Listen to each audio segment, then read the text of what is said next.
نحمده ونصلي على رسوله الكريم اما بعد فاعوذ بالله من الشيطان الرجيم بسم الله الرحمن الرحيم رب اشرح لي صدري ويسر لي امري واحلل عقدة من لساني ايها النبي قل لازواجك ان كنتن تردن الحياة الدنيا وزينتها فتعالین امتعکن واسرحکن سراحا جمیلا۔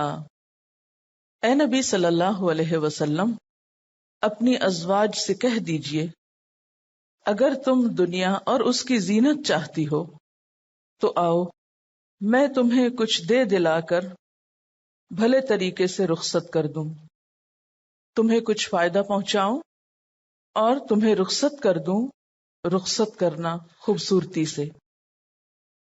غزوہ احزاب اور غزوہ بنو قریظہ کے اختتام پر خاندانی اصلاحات کی جا رہی ہیں۔ ازواج مطہرات کے لیے کچھ قوانین اور کچھ احکامات دیے جا رہے ہیں، ان کو اپنی مزید اصلاح اور اپنے اندر مزید تقوی پیدا کرنے کا حکم دیا جا رہا ہے۔ اسی لیے ہم دیکھتے ہیں کہ اللہ سبحانہ وتعالیٰ فرماتے ہیں یا ایھا النبی قل لازواجک، کیونکہ اصلاح گھر سے شروع ہوتی، چیریٹی بگنز ایٹ ہوم۔ معاشرتی اصلاحات کی ابتدا اور آغاز اپنے گھر سے، اپنے ذاتی نمونے سے، کیونکہ ایک داعی اور مبلغ جب اپنے عمل سے تبلیغ کرتا ہے تو وہ تبلیغ کہیں زیادہ مؤثر ہوتی ہے بنسبت دوسروں کو صرف احکامات جاری کرنے کے۔ جیسے آپ سارے اہل ایمان کے لیے اسوہ حسنہ تھے، لقد کان لکم فی رسول اللہ اسوۃ حسنہ، اسی طرح آپ کا گھرانہ اور آپ کی ازواج مطہرات قوم کی مائیں تھیں اور ان کے لیے ایک بہترین نمونہ تھی، اور خصوصاً مسلم خواتین کے لیے وہ ایک رول ماڈل تھیں۔ تو ان سے خطاب کر کے کچھ احکامات اب دیے جا رہے ہیں۔ تھوڑا سا ہم اس پر غور کریں گے کہ منافقین اور منافقات کا مدینہ میں کیا رول تھا۔ سورۃ التوبہ کی آیت نمبر 67 میں منافق مردوں کے ساتھ ساتھ منافق عورتوں کا بھی ذکر ہے۔ المنافقون والمنافقات بعضهم من بعض، منافق مرد اور منافق عورتیں ان میں سے بعض سے ہیں، یعنی ایک دوسرے کے مددگار ہیں۔ یأمرون بالمنکر وینہون عن المعروف، وہ برائی کا حکم دیتے ہیں اور بھلائی سے روکتے ہیں۔ وَيَقْبِضُونَ أَيْدِيَهُمْ، اور اپنے ہاتھ روک کے رکھتے ہیں، یعنی خیر سے۔ نَسُوا اللَّهَ فَنَسِيَهُمْ، انہوں نے اللہ کو بھلا دیا تو اللہ نے انہیں بھلا دیا۔ إِنَّ الْمُنَافِقِينَ هُمُ الْفَاسِقُونَ، بے شک منافق لوگ وہ فاسق ہیں۔ منافق مردوں اور عورتوں کے اس کردار کو سمجھنا ہمارے لیے بہت اہم ہے۔ چونکہ وہ مسلم سوسائٹی کے اندر انٹرمنگلڈ تھے، اس لیے بعض اوقات مخلص پختہ مسلمانوں کو بھی سمجھنے کا موقع نہیں ملتا تھا کہ ان پر کون کہاں سے کس انداز سے اثر انداز ہو گیا ہے۔ آپ اپنے آپ کو لیجئے کہ جب آپ ایک مخلوط معاشرے میں رہتے ہیں جس میں اچھے لوگ بھی ہیں، جس میں برے لوگ بھی ہیں، جس میں مخلص اہل ایمان بھی ہیں، جس میں منافق قسم کے لوگ بھی ہیں، تو ایسا تو نہیں ہوتا نا کہ ہم پر صرف اچھے ہی لوگوں کا اثر پڑے۔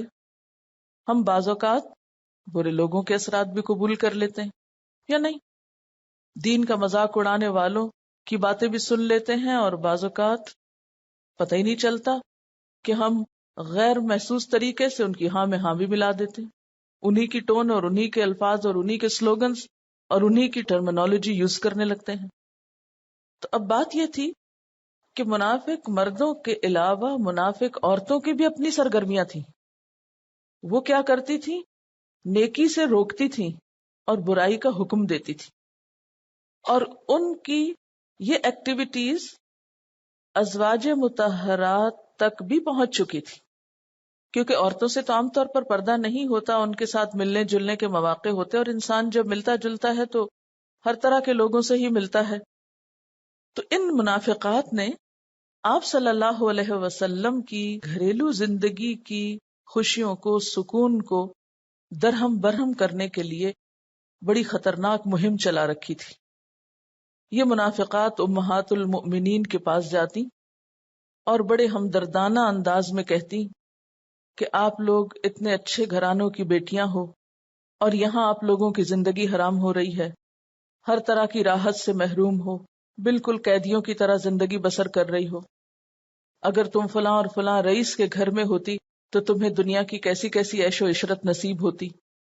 تو وہ ان کے اندر وسوسہ اندازی کرتی تھی اور ان کے اندر آپ کے خلاف یا دین کے خلاف ایسی گفتگو کرتی کہ جس سے متاثر ہونے کا اندیشہ ہو سکتا تھا.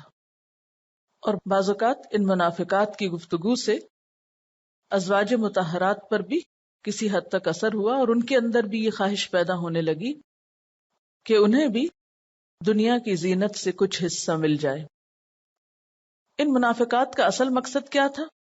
کہ آپ کی گھریلو زندگی کے اندر فتنے کھڑے کیے جائیں. دوسری طرف ہم دیکھتے ہیں کہ مسلمانوں کو بسا اوقات مال غنیمت کی شکل میں جو کچھ ملا اس سے عام اہل ایمان یا مہاجرین کے گھروں میں جو خوشحالی آئی، تو بعض مفسرین کہتے ہیں کہ اس خوشحالی سے قدرے متاثر ہو کے ازواج مطہرات نے بھی آپ صلی اللہ علیہ وسلم سے نان نفقے کا مطالبہ کیا. اب آپ خود سوچیں کہ آپ صلی اللہ علیہ وسلم کی زندگی کا ایک مشن ہے، وہ امت کے لیے اسوہ حسنہ ہے، اور امت کے صرف امیر لوگوں کے لیے نہیں، غریب لوگوں کے لیے بھی، ایک معمولی سے معمولی انسان کے لیے بھی. لہذا آپ کو ایک ایسی مثالی زندگی گزارنی تھی کہ جس کو ہر شخص اپنے لیے قابل عمل سمجھے، جس کی پیروی اور اقتداء کی جا سکے. اس پر ہم دیکھتے ہیں کہ جب ازواج مطہرات کی طرف سے کچھ ایسا مطالبہ آیا تو آپ صلی اللہ علیہ وسلم پر یہ آیت اتری کہ یا ایھا النبی قل لازواجک، اے نبی صلی اللہ علیہ وسلم آپ اپنی بیویوں سے کہہ دیجئے، ان کنتن تردن الحیات الدنیا وزینتہا، کہ اگر تم دنیاوی زندگی پسند کرتی ہو، دنیا کی زندگی کے عیش و عشرت چاہتی ہو اور اس کی رونقیں مطلوب ہیں، اور میرے ساتھ اس مشن کی خاطر قربانی نہیں کر سکتی ہو، فتعالینا، تو آ جاؤ، امتعکن، میں تمہیں دنیا کا کچھ متاع دے دیتا ہوں، کچھ سامان دنیا دے دیتا ہوں، لیکن اس دنیا کے ساتھ پھر تم اس گھر میں نہیں رہ سکو گی، تمہیں یہاں سے جانا ہوگا. کیونکہ یہ تو نبی کا گھرانہ ہے، جو ایک آئیڈیل گھرانہ ہے، جو ایک مثالی خاندان ہے. یہاں تو قربانیوں کی مثالیں قائم کرنا ہے، قربانی کے نمونے پیدا کرنا ہے. پھر تم اس دنیاوی زینت کے ساتھ آپ کے گھر میں نہیں رہ سکتی ہو، تو آؤ امتعکن و اسرحکن، میں تمہیں رخصت کرتا ہوں، تم یہاں تنگ ہو، نہیں رہ سکتی ہو تو جاؤ، سراحن جمیلہ، بڑی عزت کے ساتھ تمہیں تمہارے گھروں کو بھجوا دیتا ہوں، پھر تم جیسے جہاں چاہو دنیاوی رونق کی اور دنیاوی مال و دولت اور دنیاوی شان و شوکت کی زندگی جیسے چاہو بسر کرو، تمہارے لیے آزادی ہے. وَإِن كُنتُنَّ تُرِدْنَ اللَّهَ وَرَسُولَهُ، اور اگر تم چاہتی ہو، ارادہ رکھتی ہو اللہ کا اور اس کے رسول کا، وَالدَّارَ الْآخِرَةَ، اور آخرت کے گھر کا، فَإِنَّ اللَّهَ أَعَدَّ لِلْمُحْسِنَاتِ مِنْكُنَّ أَجْرًا عَظِيمًا، تو یقیناً تم میں سے جو محسنات ہیں، نیکوکار ہیں، اللہ نے ان کے لیے بڑا اجر مہیا کر رکھا ہے. یعنی اگر تم اللہ اور اس کے رسول کی طالب اور آخرت کے گھر کی کامیابیاں چاہنے والی ہو تو پھر تمہیں اللہ اور اس کے رسول کی خاطر قربانی کرنی ہوگی، ان کی اطاعت کرنی ہوگی، ان کی پسند اور مرضی کے مطابق زندگی بسر کرنی ہوگی، اور محض فرائض ہی ادا نہیں کرنے ہوں گے بلکہ احسان کے درجے پہ زندگی بسر کرنی ہوگی. یعنی تم سے پھر مطالبہ کسی عام اطاعت کا نہیں، محض فرما برداری کا نہیں، بلکہ محسنات بننے کا ہے. تو جو محسنہ بن کر زندگی بسر کرے گی، اپنے حقوق و فرائض کو احسان کے درجے میں ادا کرنے والی ہوگی، تو اللہ نے اس کے لیے بہت بڑا اجر تیار کر رکھا ہے. تو اس سے ایک بات یہ بھی پتہ چلتی ہے کہ کسی بھی انسان کا محض آپ کا رشتہ دار ہونا اس کی نجات کے لیے کافی نہیں ہے، کہ کوئی آپ کی بیٹی ہے یا کوئی آپ کی بیوی ہے یا کوئی آپ کا اور رشتہ دار ہے تو اس رشتہ داری کی وجہ سے وہ سیدھا جنت میں چلا جائے یا اجر عظیم سے نوازا جائے. ٹھیک ہے، یہ ایک بہت بڑے آنر کی بات ہے آپ کے خاندان میں سے ہونا، لیکن نجات کے لیے محض آپ کے خاندان سے نسبت کافی نہیں، جب تک کہ عمل صالح نہ ہو، اللہ اور اس کے رسول کی اطاعت نہ ہو، جب تک آخرت نظروں میں اعلیٰ ترین مقام کا درجہ حاصل نہ کر لے، جب تک دنیا کی خاطر نہیں آخرت کی خاطر جینا نہ شروع کر دو. یہاں ایک ضمنی مسئلہ بھی نکلتا ہے جو ابھی میں ذکر کر دیتی ہوں. یہ جو فرمایا تعالینا امتعکن، تو آؤ میں تم کو فائدہ پہنچاؤں اور تم کو رخصت کر دوں. تو اس سے پتہ چلتا ہے کہ آپ صلی اللہ علیہ وسلم نے انہیں ایک طرح سے طلاق کا اختیار دیا تھا، جسے طلاق تفویض بھی کہا جاتا ہے. اس کی دو صورتیں ہوتی. نمبر 1، شوہر طلاق کا اختیار بیوی کے سپرد کر دے اور وہ چاہے تو خود اپنے آپ کو طلاق دے کر آزاد ہو جائے، اور دوسرا یہ کہ طلاق شوہر ہی کے ہاتھ میں رہے، اگر عورت چاہے تو وہ طلاق دے دے، یعنی عورت کے مطالبے پر پھر اس کو طلاق دینا ہوگی. جب ازواج مطہرات کو یہ تخییر دی گئی، یہ چوائس دی گئی، تو اس پر کیا ہوا؟ حدیث میں آتا ہے آپ نے سب سے پہلے حضرت عائشہ رضی اللہ تعالی عنہا سے گفتگو کی اور فرمایا میں تم سے ایک بات کہتا ہوں، جواب دینے میں جلدی نہ کرنا، اپنے والدین کی رائے لے لو پھر فیصلہ کرو. پھر حضور صلی اللہ علیہ وسلم نے ان کو بتایا کہ اللہ تعالیٰ کی طرف سے یہ حکم آیا ہے، اور یہ آیت ان کو سنا دی.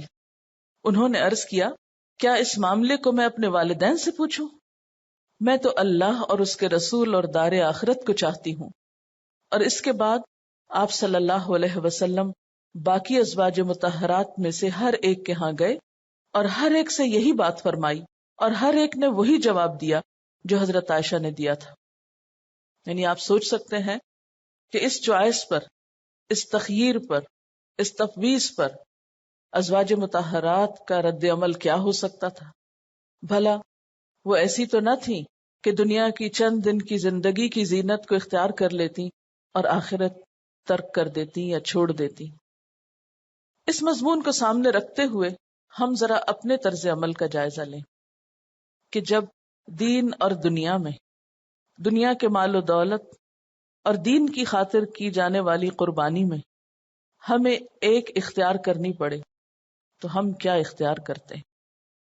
خصوصاً رشتوں کے معاملے میں، کیونکہ یہ بھی ایک طرح سے رشتے ہی کا معاملہ ہے نا، ازدواجی اور خاندگی زندگی سے متعلق معاملہ ہے. ہمارے ہاں بعض اوقات لڑکیوں کے لیے رشتے کے بہت مسائل پیدا ہوتے ہیں.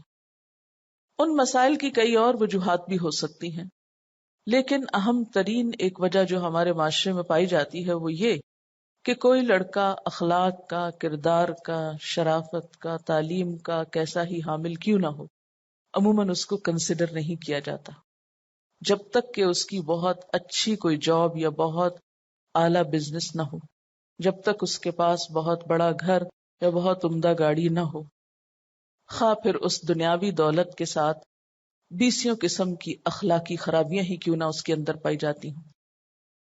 اس کے برعکس ازواج مطہرات دنیا کی چنی ہوئی عورتیں تھیں. اللہ نے ان کو ایسے ہی نہیں یہ اعزاز بخشا تھا کہ آخری پیغمبر کی بیویاں ہوں. انہوں نے دنیا میں بھی اپنے لیے کیا پسند کیا؟ آپ صلی اللہ علیہ وسلم کا ساتھ، گویا دوسرے لفظوں میں دین، اور دنیاوی دولت اور شان و شوکت اور عزت و حشمت کو کچھ اہمیت نہیں دی.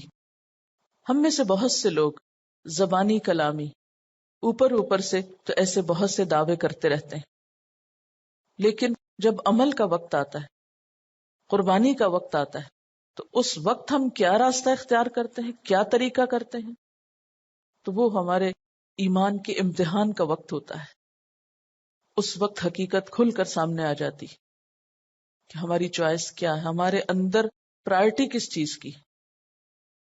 پھر فرمایا یا نساء النبی، اے نبی کی بیویوں، من یأت منکن بفاحشۃ مبینۃ یضاعف لها العذاب ضعفین وکان ذلک علی اللہ یسیرا۔ اے نبی کی بیویوں، تم میں سے جو کوئی کھلی برائی کا ارتکاب کرے گی اسے دوہرا عذاب دیا جائے گا، اور اللہ کے لیے یہ بہت آسان کام ہے۔ بظاہر دیکھنے میں بہت سخت آیت معلوم ہوتی ہے، لیکن سوال یہ پیدا ہوتا ہے کہ کیا واقعی حقیقتاً کسی ایسی خرابی کا کوئی اندیشہ تھا ازواج مطہرات سے؟ نہیں، کسی ایسی بات کا احتمال بھی نہ تھا۔ اصل بات یہ ہے کہ ازواج مطہرات کو خطاب کر کے منافقین اور منافقات کو کچھ سمجھانا مقصود ہے کہ تم ان اعلیٰ ترین خواتین کے بارے میں کسی غلط فہمی کا شکار نہ ہونا۔ جیسا کہ پیچھے میں عرض کر چکی ہوں کہ منافقات کا طریقہ کیا تھا کہ وہ ازواج مطہرات کو پرووک کرتی رہتی تھی، اور بسا اوقات دبے لفظوں میں، چھپے لفظوں میں ایسے پیغامات بھی دیتی رہتی تھی۔ دیکھو تم کس حال میں زندگی بسر کر رہی ہو، وہ دیکھو فلاں رئیس کو، فلاں بڑے کو، فلاں مالدار کو، کبھی تم اس کے گھر میں ہوتی تو تمہاری کیا عزت ہوتی، تمہارے لیے کیسی کیسی راحتوں کے سامان ہوتے۔ یعنی ایک شیطانی انداز میں ان کے دلوں میں ایسے وسوسے ڈالنے کی کوشش کرتی تھی۔ جیسے اب بھی آپ دیکھیں کہ بسا اوقات گھر کیوں ٹوٹتے ہیں کہ ایک لڑکی اچھی بھلی اپنے شوہر کے گھر میں کنات کی زندگی بسر کر رہی ہوتی ہے، شوہر اور بیوی کا بڑا اچھا باہم اتفاق ہے، محبت ہے، خوشی خوشی رہ رہے ہوتے ہیں کہ اتنے میں کوئی شیطان ٹپک پڑتا ہے اور لڑکی کے دل میں ایسی ایسی باتیں ڈالتا ہے کہ دیکھو تمہیں دیکھ کر تو بڑا ترس آتا ہے، تمہاری حالت پر تو بڑا رحم آتا ہے، تم کن ماں باپ کی بیٹی تھی، کیسے ناز و نام میں تم پلی تھی، اور آج دیکھو اپنا کیا حال بنا لیا تم نے، کاش تمہاری شادی یہاں نہیں وہاں وہ فلاں کزن کے ساتھ ہو جاتی، دیکھو وہ کیسے عیش و عشرت کر رہے ہیں۔ اب آپ خود سوچیں، اب یہ جملے اور یہ بات کیسا شیطانی وسوسہ ہے کہ ایک پرسکون مطمئن اپنے حال پہ راضی رہنے والی لڑکی کے دل میں کیا ڈال دیا؟ ایک اور بندے کا خیال، ایک تھرڈ پرسن کی بات، اور دیکھو وہ تمہارا کزن تو تمہیں چاہتا بھی بہت، اس کی تو بڑی خواہش تھی کہ تم سے شادی۔ اب اس کا نتیجہ کیا نکلتا ہے؟ ایک اچھی بھلی مطمئن زندگی گزارنے والی لڑکی کے پاس آ کر اگر کوئی ایسے لڑکوں کی باتیں کرے یا ایسی زندگی کی باتیں کرے تو بلا وجہ ہی دل میں ایک بے چینی اور اضطراب پیدا ہو سکتا ہے کہ ہاں واقعی یہ کہتی تو سچ ہے، یہ فلاں جو ہے وہ میرے لیے کتنا ہمدرد ہے۔ اور کئی گھر ایسے ٹوٹے بھی ہیں کہ جن میں شوہر اور بیوی میں اچھی بھلی زندگی کی گاڑی چل رہی تھی کہ اچانک کوئی دوست اور کوئی ہمدرد یا کوئی ایسا رشتہ دار بیچ میں آ پڑا جس نے آ کر دونوں کو ایک دوسرے سے بدظن کیا، اور جب بدظن کر لیا، ایک دوسرے سے پھیر لیا، ایک دوسرے سے لڑا دیا، تو پھر ایک کو یا دوسرے کو کسی تیسرے کی طرف مائل کر دیا، اور وہاں سے بسا اوقات خرابیاں بھی پھوٹی، فحاشی کا دروازہ بھی کھلا۔ ایک عورت جب اپنے شوہر سے مطمئن ہی نہ رہے، جب ایک عورت کے دل میں اپنے شوہر پر اعتماد ہی نہ رہے، تو آپ خود سوچ سکتے ہیں کہ پھر اس گھر کی خرابی کہاں تک جا پہنچے گی۔ تو ایسے تمام لوگ جو شوہر اور بیوی کے بیچ میں رخنہ اندازی کریں، وہ سارے کے سارے ابلیس کے ایجنٹ ہیں، وہ انسانوں کی شکل میں شیطان ہے۔ ایسے لوگوں کو کبھی بھی دوست نہ سمجھیے، ایسے منافق دشمن ہے۔ ایسی چالوں سے ہر عورت کو بہت اچھی طرح واقف ہونا چاہیے۔ آپ خود سوچیں کہ اگر شوہر کا سٹیٹس کسی بھی اعتبار سے کم ہے تو اب تو شادی ہو چکی، اب کیا ہو سکتا ہے؟ اب محض اس کے سٹیٹس کی وجہ سے یا اس کے مال کے کم ہونے کی وجہ سے یا اس کی دنیاوی وجاہت اور عزت کی کمی کی وجہ سے کیا اس کو چھوڑ دیا جائے؟ کیا شادی کا مقصد محض سٹیٹس حاصل کرنا ہے، محض دنیا کی عیش و عشرت کرنا ہے، محض بیکار شاپنگ کرنا ہے، یا ملکوں میں پھرنا ہے سیر سپاٹے کے لیے؟ کیا یہی زندگی کا مقصد ہے؟ کیا زندگی سے آگے کوئی بڑے اعلیٰ مقاصد نہیں رکھتی؟ کیا کسی انسان کے اندر کی شرافت اور اخلاق کی کوئی قیمت نہیں؟ محض پیسہ ہی سب کچھ ہے کہ جس کی بنا پر اپنے شوہر سے نفرت ہو جائے، اپنا شوہر نگاہوں سے گر جائے، اور نگاہوں میں کوئی اور سمانے لگے جس کے پاس 4 پیسے زیادہ ہیں. کیوں آخر؟ ایسے مکروہ کردار معاشرے کے اندر بہت پائے جاتے ہیں جو گھروں کا عام طور پر اپنی نادانی سے سکون برباد کر کے رکھ دیتے ہیں، اور آتے ہمیشہ خیر خواہ کے روپ میں، دلی دوستوں کے روپ میں آتے ہیں. اب چونکہ ان منافقات کا کردار یہی تھا تو ازواج مطہرات کو الرٹ کر دیا گیا، الرٹ رہنا، خبردار رہنا، اور ان کو سنا دیا گیا کہ تم ازواج مطہرات سے مکمل مایوس ہو جاؤ، ان سے اس قسم کی کسی بات کی تم توقع بھی نہیں کر سکتی. اپنا یہ پروپیگنڈا اور منافقت بند کر دو، گھروں کے اندر رکھنے مت کرو، نقب مت لگاؤ، ان رشتوں کو کمزور مت کرو. یا نساء النبی، اے نبی کی بیویوں، من یأت منکن بفاحشۃ مبینہ، جو بھی ارتکاب کرے گی تم میں سے کھلی بد اخلاقی کا. فاحشہ کا لفظ قرآن پاک میں کئی معنوں میں استعمال ہوا ہے. اس لفظ کا جو استعمال ہے وہ بہت اچھی طرح آپ کے ذہن میں واضح ہونا چاہیے. فاحشہ کا لفظ فے ہے شین سے ہے، اسی سے لفظ فحش بولا جاتا ہے. وہ قول یا فعل یعنی بات یا کام جو قباحت میں حد سے بڑا ہوا ہو، ایسے اقوال اور افعال جو برائی کے قریب لے جاتے ہوں. اس لفظ کو عموماً بدکاری، زنا، فحاشی، بد اخلاقی اور برائی کے معنوں میں لیا جاتا ہے. اور جب برائی کے معنوں میں لیا جاتا ہے تو اس سے مراد کھلی برائی ہوتا ہے، یعنی وہ چیز جس کے برائی ہونے میں کوئی شک و شبہ ہی نہیں. آئیے دیکھتے ہیں کہ قرآن پاک میں یہ لفظ کن معنوں میں استعمال ہوا ہے. مثلا زنا کے معنوں میں سورۃ النساء میں آتا ہے واللاتی یأتین الفاحشۃ من نسائکم، تمہاری عورتوں میں سے جو فاحشہ کی مرتکب ہوں ان پر اپنے میں سے 4 آدمیوں کی گواہی لو، اور اگر 4 آدمی گواہی دے دیں تو ان کو گھروں میں بند رکھو یہاں تک کہ انہیں موت آ جائے یا اللہ ان کے لیے کوئی راستہ نکال دے. یہاں فاحشہ کا لفظ کس معنی میں استعمال ہو رہا ہے؟ زنا کے معنوں میں. یہاں بد اخلاقی یا کسی عام برائی کے لیے نہیں استعمال ہو رہا. پھر اسی طرح عمل قوم لوط کے لیے بھی یہ لفظ استعمال ہوتا ہے، یعنی ہومو سیکچولیٹی کے لیے، یعنی زنا کے لیے ہوتا ہے، پھر اس کے ساتھ ہومو سیکچولیٹی کے لیے استعمال ہوتا ہے. وَلُوطًا إِذْ قَالَ لِقَوْمِهِ أَتَأْتُونَ الْفَاحِشَةَ مَا سَبَقَكُمْ بِهَا مِنْ أَحَدٍ مِّنَ الْعَالَمِينَ إِنَّكُمْ لَتَأْتُونَ الرِّجَالَ شَهْوَةً مِّن دُونِ النِّسَاءِ بَلْ أَنْتُمْ قَوْمٌ مُّسْرِفُونَ. اور لوط علیہ السلام کو ہم نے پیغمبر بنا کر بھیجا. پھر یاد کرو جب اس نے اپنی قوم سے کہا کیا تم ایسے بے حیا ہو گئے ہو کہ وہ فحش کام کرتے ہو جو تم سے پہلے دنیا میں کسی نے نہیں کیا؟ کیا تم عورتوں کو چھوڑ کر مردوں سے اپنی خواہش پوری کرتے ہو؟ حقیقت یہ ہے کہ تم بالکل ہی حد سے گزر جانے والے لوگ. تو یہاں فاحشہ کس کو کہا جا رہا ہے؟ عمل قوم لوط کو. پھر اسی طرح سورۃ النساء کی آیت 22 میں آتا ہے وَلَا تَنْكِحُوا مَا نَكَحَ آبَاؤُكُم مِّنَ النِّسَاءِ إِلَّا مَا قَدْ سَلَفَ إِنَّهُ كَانَ فَاحِشَةً وَمَقْتًا وَسَاءَ سَبِيلًا. اور جن عورتوں سے تمہارے باپ نکاح کر چکے ہوں ان سے نکاح ہرگز نہ کرو، یعنی باپ کی منکوحہ سے نکاح نہیں کرو مگر جو پہلے ہو چکا سو ہو چکا. در حقیقت یہ ایک فاحشہ یعنی بے حیائی کا کام، ناپسندیدہ اور برا چلن ہے. تو یہاں فاحشہ صرف زنا کے معنوں میں نہیں بلکہ انتہائی برے کام کے لیے، یعنی باپ کی بیوی سے نکاح کرنا بہت ہی ناگوار، ناپسندیدہ اور حد درجے کا برا کام ہے. پھر اسی طرح فاحشہ کا لفظ بے حیائی کے معنوں میں استعمال ہوتا ہے، الزام تراشی، فحاشی، بد اخلاقی کے معنوں میں.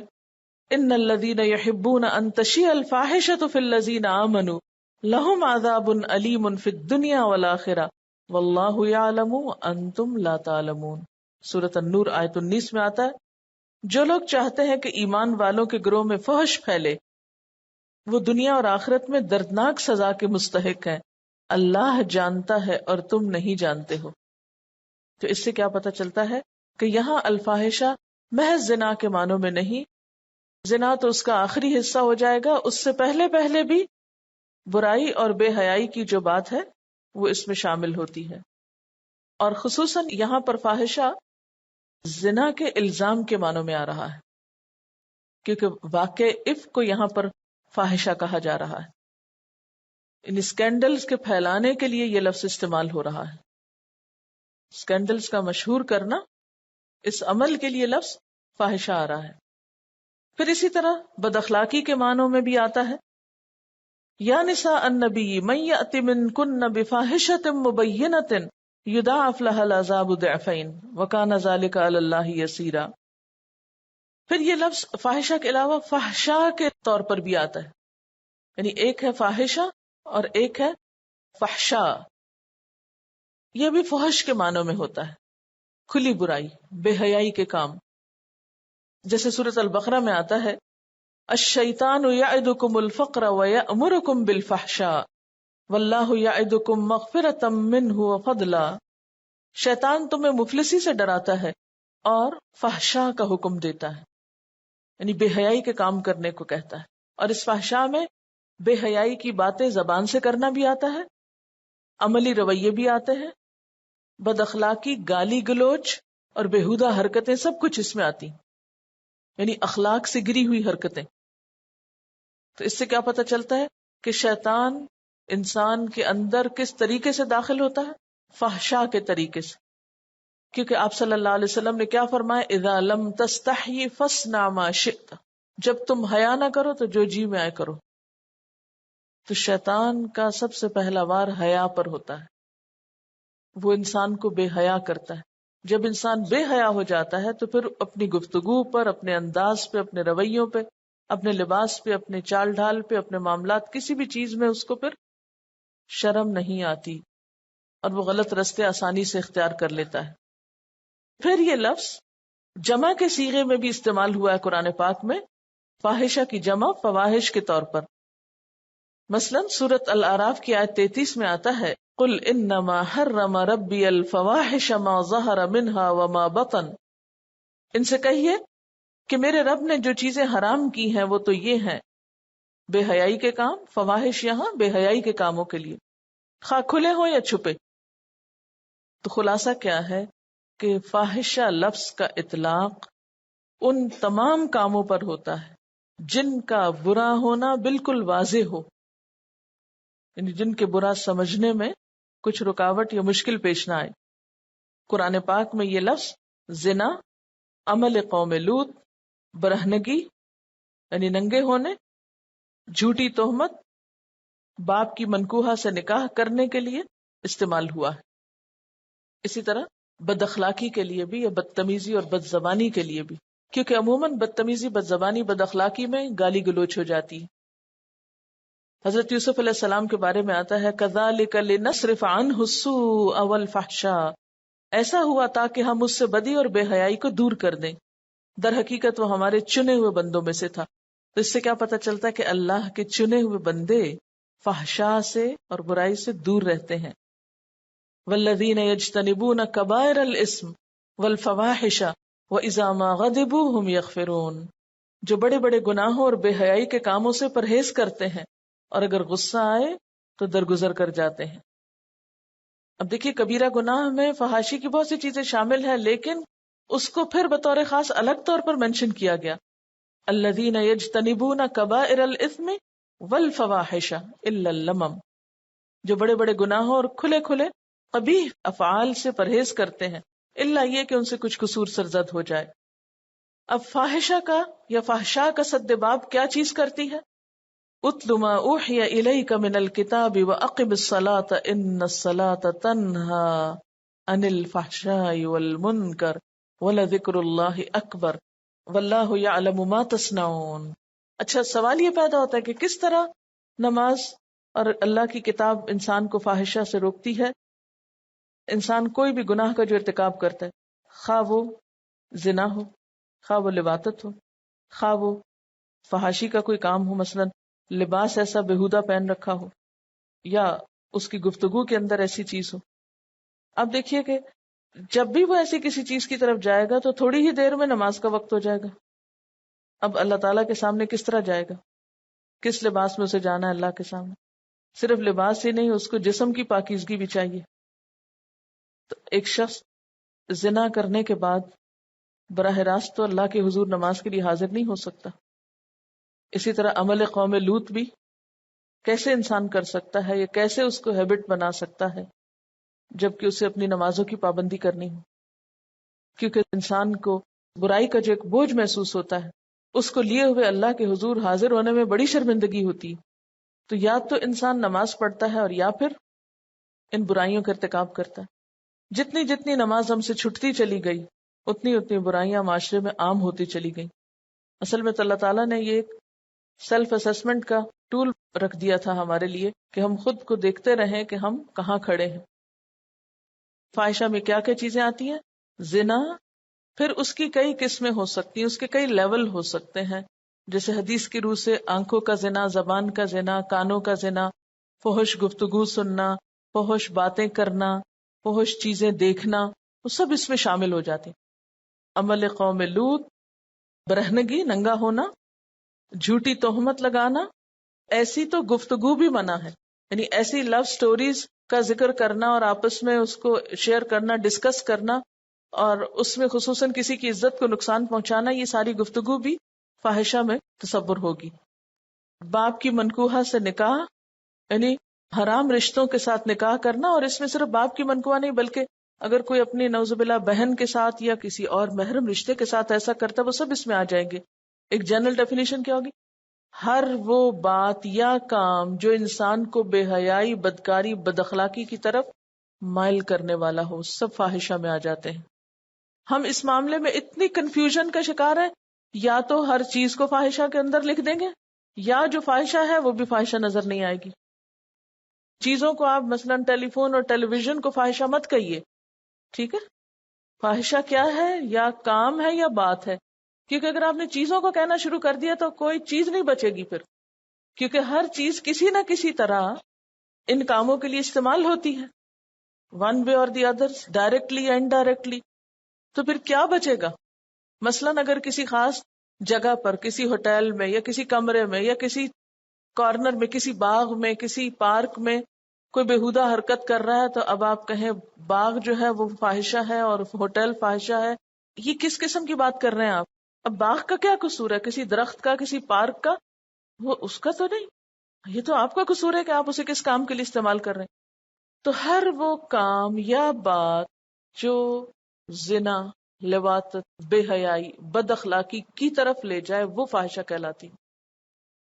یا نساء النبی، اے نبی کی بیویوں، من یأت منکن بفاحشۃ مبینہ، جو بھی ارتکاب کرے گی تم میں سے کھلی بد اخلاقی کا. فاحشہ کا لفظ جو ہے جب نکرہ استعمال ہو تو عموماً برائی اور بد اخلاقی کے لیے استعمال ہوتا ہے، نامناسب رویے کے لیے. فاحشہ کھلی برائی. کھلی برائی کیسے ہوتی ہے؟ جیسے بد زبانی کی شکل میں، بد اخلاقی کی شکل میں کھلی برائی ہوتی ہے نا. کچھ برائیاں تو چھپی بھی ہوتی ہیں، لیکن جب انسان بدتمیزی سے بات کرتا ہے یا بد اخلاقی سے بات کرتا ہے تو اس وقت وہ کھل جاتا ہے. یعنی بد اخلاقی ایک کھلی برائی ہے، اور جب مبینہ اس کے ساتھ لگ گیا تو وہ اور بھی زیادہ کھلی برائی ہو گئی. تو مراد اس سے وہ رویہ ہے جس سے نبی صلی اللہ علیہ وسلم کو اذیت پہنچانا یا تکلیف دینا مقصود ہو سکتا تھا. اچھا، عموماً یہ کیسے ہوتا ہے؟ مثلا شوہر صبح گھر سے رخصت ہوا، بیوی نے بہت اچھے طریقے سے اس کو رخصت کیا، اسمائل پاس کر کے ٹھیک ٹھاک ایک دوسرے سے الگ ہوئے. وہ کام میں چلا گیا، بیوی گھر پہ تھی، اتنے میں کوئی بڑی خیرخواہ دوست آئی. عموماً کیا ہوتا ہے، خواتین جب خواتین سے ملتی ہیں اور خصوصاً گہری دوستوں سے ملتی ہیں تو ایک دوسرے سے شوہر کی چھوٹی موٹی برائی، چھوٹی موٹی شکایت کرنا شروع کر دیتی. اب وہ جو گفتگو شروع ہوئی تو اس میں دور تک چلے گئے اور شیطان ایسا بیچ میں پڑا کہ کہاں سے کہاں تک معاملہ جا پہنچا.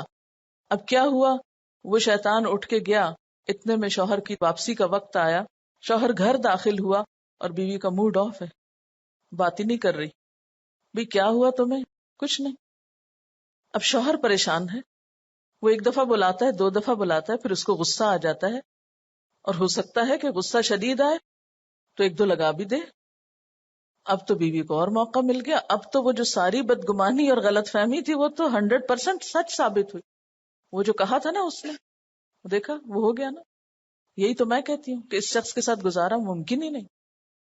اب اگر اس موقع پر شوہر یا بیوی سمجھداری سے کام نہ لے تو نتیجہ کیا نکلتا ہے؟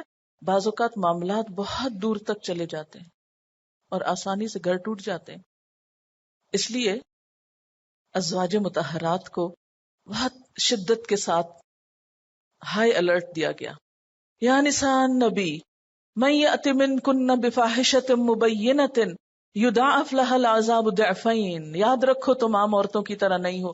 اگر تم سے بھول کر بھی کوئی ایسی بات ہوئی، تم نے اپنے رویے سے، اپنے انداز سے، اپنے اخلاق سے نبی صلی اللہ علیہ وسلم کو کوئی تکلیف پہنچائی، تو پھر دیکھنا شامت بھی دگنی آئے گی.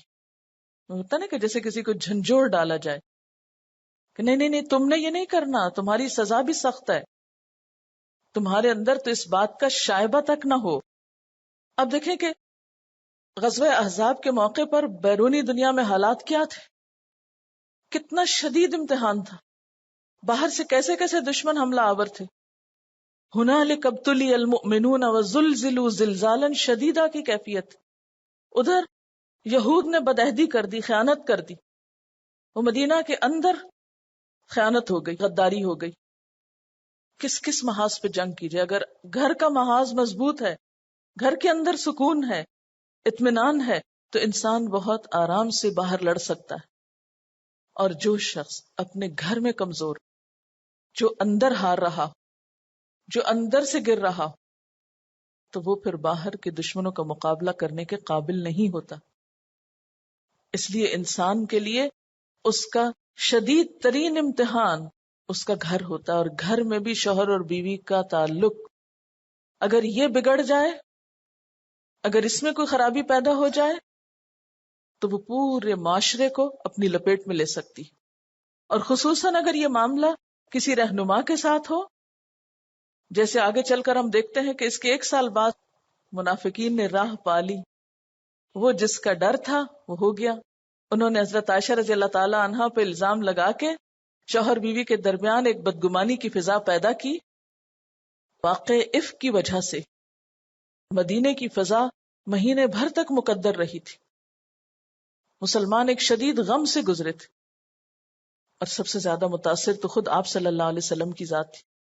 ایک شخص جسے دنیا بھر کا مقابلہ کرنا ہے، اگر وہ گھر میں بھی چین نہیں پاتا، اگر گھر میں بھی اس کی ازواج کا رویہ اس کے ساتھ بد اخلاقی کا ہو جائے، فاحشت مبینہ کا ہو جائے، تو آپ سوچ سکتے ہیں کہ وہ شخص پھر کہاں جائے، وہ جس مشن کو لے کے اٹھا ہے وہ کیسے مکمل ہو، وہ کیسے پایا تکمیل تک پہنچے.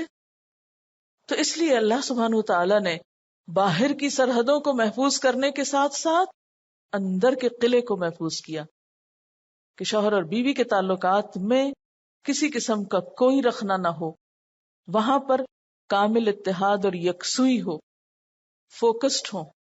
یہی ہمارا گھر ہے، چاہے ہم بھوکے رہیں، یہاں سے جانے کا سوچ بھی نہیں سکتے. یعنی بیسیکلی تو یہ سکھایا گیا نا کہ نبی صلی اللہ علیہ وسلم تمہارے ساتھ کوئی بھی معاملہ کریں، لیکن تم نے یہ گھر نہیں چھوڑنا، تم نے یہاں سے نہیں جانا. کیوں؟ اس لیے کہ اگر ازواج مطہرات میں سے ایک بھی وہ گھر چھوڑ کے چلی جاتی کسی معمولی ناراضگی پر یا بڑی ناراضگی پر، تو اس سے نتیجہ کیا نکلتا، کیا تاثر ملتا کہ یہ کیسے نبی ہیں کہ جن سے ان کی ازواج بھی خوش نہیں ہیں. منافقوں کو اور دشمنوں کو یہ کہنے کا موقع ملتا یہ کس اسلام اور پیس کی بات کرتے ہیں جب ان کے اپنے گھروں کے اندر ہی چین اور خوشی نہیں ہے. اس لیے گھر کے اطمینان، گھر کی خوشی اور گھر کی فضا کو سازگار بنانے کے لیے فرمایا یا نساء النبی، اے نبی کی بیویوں، من یأت منکن بفاحشۃ مبینۃ یضاعف لها العذاب، اگر تم میں سے کسی نے کھلی بد اخلاقی کا، آپ صلی اللہ علیہ وسلم کو اذیت پہنچانے کا، کسی بھی طرح تکلیف دینے کا کوئی ارتکاب کیا، تو پھر یاد رکھنا تمہاری سزا بھی دگنی ہوگی.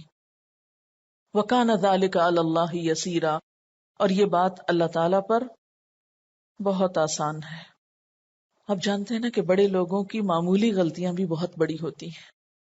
کہتے ہیں کہ زلت العالم زلت العالم، ایک عالم کا پھسلنا زمانے کا پھسلنا ہے، سب دنیا کا پھسلنا. سب لوگوں کا پھسلنا ہے. آپ صلی اللہ علیہ وسلم کی ازواج مطہرات عام عورتوں کی طرح نہیں تھی، وہ عام عورتوں کے لیے ایک بہت بڑی مثال تھی، اس لیے ان کی معمولی سی کوتاہی بھی معمولی نہ تھی، بہت بڑی ہو سکتی تھی. تو ان کو خبردار کیا جا رہا ہے کہ ہوشیار رہنا، شیطان یا شیطانی انسان کہیں سے بھی راہ نہ پائیں، کوئی رخنا نہ ہو اس گھر کی سرحد میں، اس اندر کے قلعے میں. وَمَن يَقْنُتْ مِنْكُنَّ لِلَّهِ وَرَسُولِهِ وَتَعْمَلْ صَالِحًا نُؤْتِهَا أَجْرَهَا مَرَّتَيْنِ وَأَعْتَدْنَا لَهَا رِزْقًا كَرِيمًا. اور تم میں سے جو اللہ اور اس کے رسول صلی اللہ علیہ وسلم کی اطاعت کرے گی اور نیک عمل کرے گی، اس کو ہم دوہرا اجر دیں گے. یعنی جس طرح گناہ کا وبال دگنا ہوگا، اسی طرح نیکیوں کا اجر بھی دوہرا ہوگا. پیغمبر کی بیویوں کو معاشرے میں ایک قائدانہ مقام حاصل تھا، اور قائدین کو، رہنماؤں کو، لیڈرز کو ہمیشہ بڑی قربانیاں دینی پڑتی ہیں. عام انسانوں کے مقابلے میں زیادہ کام کرنا پڑتا ہے، زیادہ قربانی کرنا ہوتی ہے. اسی وجہ سے ایسے لوگوں سے اللہ تعالی نے دوہرے انعام کا وعدہ کر رکھا ہے، کیونکہ وہ عمل کرنے کے لیے اپنی دگنی قوت استعمال کرتے ہیں، اس لیے اپنے عمل کی قیمت بھی دگنی پاتے ہیں. اللہ تعالیٰ کا عدل و انصاف ہے نا، کہ جو جتنی بڑی قربانی کرے گا، جتنا بڑا کام کرے گا، اتنا ہی بڑا اجر پائے گا. اس کو آپ ایک مثال سے بھی سمجھ سکتے ہیں کہ جو شخص جتنا اونچا اٹھتا ہے، اگر خدا نہ خواستہ وہ گرے تو اس کو اتنی ہی زیادہ چوٹ بھی لگے گی، اور جو شخص جتنا اونچا چڑھ جاتا ہے وہ اتنے ہی زیادہ خوبصورت نظارے دیکھ سکتا ہے بنسبت اس کے کہ جو نیچے کھڑا ہو. بلندیوں پہ جانا اور نیچے کھڑے رہنا دو برابر کی چیزیں نہیں. لطف بھی دگنا ہے، قربانی کا اجر بھی زیادہ ہے، اور دوسری طرف نقصان بھی زیادہ ہے. اس لیے وَمَن يَقْنُتْ مِنْكُنَّ لِلَّهِ وَرَسُولِهِ، اور جو کوئی اطاعت کرے گی. یقنت کلس قنوت سے ہے، دوام اطاعت، یعنی کبھی جی چاہا موڈ میں ہوا تو کر لی، نہیں تو نہیں. جو بھی تم میں سے اطاعت کرے گی اللہ کی اور اس کے رسول کی، وَتَعْمَلْ صَالِحًا، اور عمل صالح کرے گی، نیک کام کرے گی، نُؤْتِهَا أَجْرَهَا مَرَّتَيْنِ، ہم اسے اس کا اجر دگنا دیں گے. وَآتَدْنَا لَهَا رِزْقًا كَرِيمًا، اور ہم نے اس کے لیے عزت والا رزق تیار کر رکھا ہے.